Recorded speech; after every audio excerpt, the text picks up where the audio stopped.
नमस्कार. विचार शृंखला प्रतीकपूजन भाग 3 गोपूजा. आपली भारतीय संस्कृती भगवंताचं सर्व व्यापकत्व मानणारी आदर्श संस्कृती आहे. जड चेतन चराचर सकल सृष्टीत परमात्म तत्व आहे. त्यामुळे सगळ्या प्राणीमात्रांवर प्रेम करा हा संदेश आपली संस्कृती आपल्याला देते. सर्व प्राणीमात्रांबद्दल आपल्या मनात वात्सल्य भाव हवा. हे सत्य मान्य केलं तरी समग्र प्राणीसृष्टीवर प्रेम करणं आपल्या आवाक्याबाहेरचं आहे असं लक्षात येतं. म्हणून प्राणीमात्रांवर प्रेम करायचंच नाही का? करायचं हे तर नक्की. आपल्या ऋषीमुनींनी यावर एक खूप छान तोडगा काढला आहे. त्याचा अवलंब आपण करायला पाहिजे. ऋषीमुनींनी प्राणीसृष्टीचं प्रतीक म्हणून गायीवर प्रेम करण्याचा संदेश आपल्याला दिला. पृथ्वीच्या धारणेत गायीचा वाटा खूप मोठा आहे. पृथ्वीच्या धारणेत गाय, ब्राह्मण, वेद, सती, सत्यवादी, निर्लोभी आणि दानवीर यांचा सहभाग आहे. गायीचे मानवावर अनेक उपकार आहेत. त्यामुळे तिच्याबद्दल आपल्या मनात कृतज्ञतेचा भाव असणं अगदी नैसर्गिक आहे. गाय आपल्याला तिचं सर्वस्व देते. लहानपणापासून गाईचं दूध पिऊन आपण पुष्ट होतो. तिच्या शेणखताचा आपण वापर करतो. गोमूत्र अनेक रोगांवर औषधं म्हणून उपयोगात आणतो. पंचगव्य तर महाऔषधी आहे. आपली संस्कृती गायीकडे केवळ उपयुक्ततेच्या दृष्टीने कधी बघत नाही. तसं असेल तर ती निरुपयोगी झाल्यावर कसाई खाण्यात पाठवायचं आमच्या मनात येईल. पण स्वार्थीपणा आम्हाला अजिबात मान्य नाही. गाय ही आम्हाला मातृस्थानी आहे.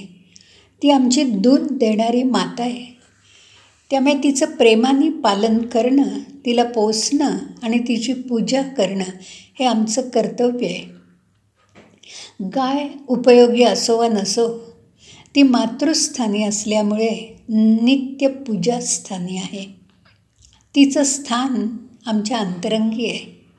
अध्यात्मात मातृभक्तीला अपार महत्त्व आहे. जन्मदाते आईवडील ही देवाची रूपं आहेत.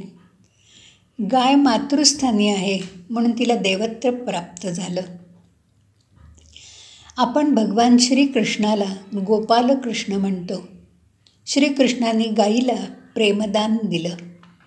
गोवर्धन पूजा करून भगवंतानी गोकुळात दुधात तुपाची रेलचेल केली. भगवंताच्या मुरलीने तर गायींना अक्षरशः वेड लावलं, मंत्रमुग्ध केलं. त्याच्या मुरलीवर त्या धावायच्या म्हणजे आनंदाने नाचायच्या. रवंथ करणं हा गायीचा फार मोठा गुण आहे. चारा खाऊन रवंथ करून ती आपल्याला दूध देते. म्हणजे गवत खायला देणाऱ्याच्या आपण उपयोगी पडावं हा कृतज्ञता भाव तिच्या मनात सदैव जागा असतो.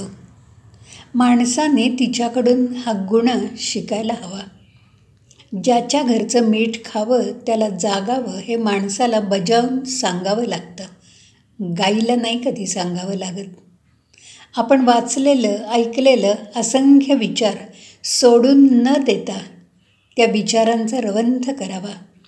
ते स्मरणात ठेवून ते कृतीत आणले पाहिजेत. आपल्या संस्कृतीत सण आणि उत्सव यांना खूप महत्त्व आहे. दिवाळीचा आरंभ वसुवारस या दिवशी होतो. आपल्या संस्कृतीत गाय ही विभूती आहे. त्यामुळे आपल्या संस्कृतीला गोहत्या मान्य नाही. गोहत्या निषेधार्थ आहे. गायीत 33 कोटी देव असतात हा विचार खरं तर शास्त्र मान्य आहे. आपल्या संस्कृतीत गोग्रासाला खूप महत्त्व आहे. ज्यांच्या घरी गोठ्यात गाय बांधलेली असते ते आपल्या स्वतःच्या जेवणापूर्वी गाईला अत्यंत प्रेमाने घास देतात. नंतर अन्न ग्रहण करतात.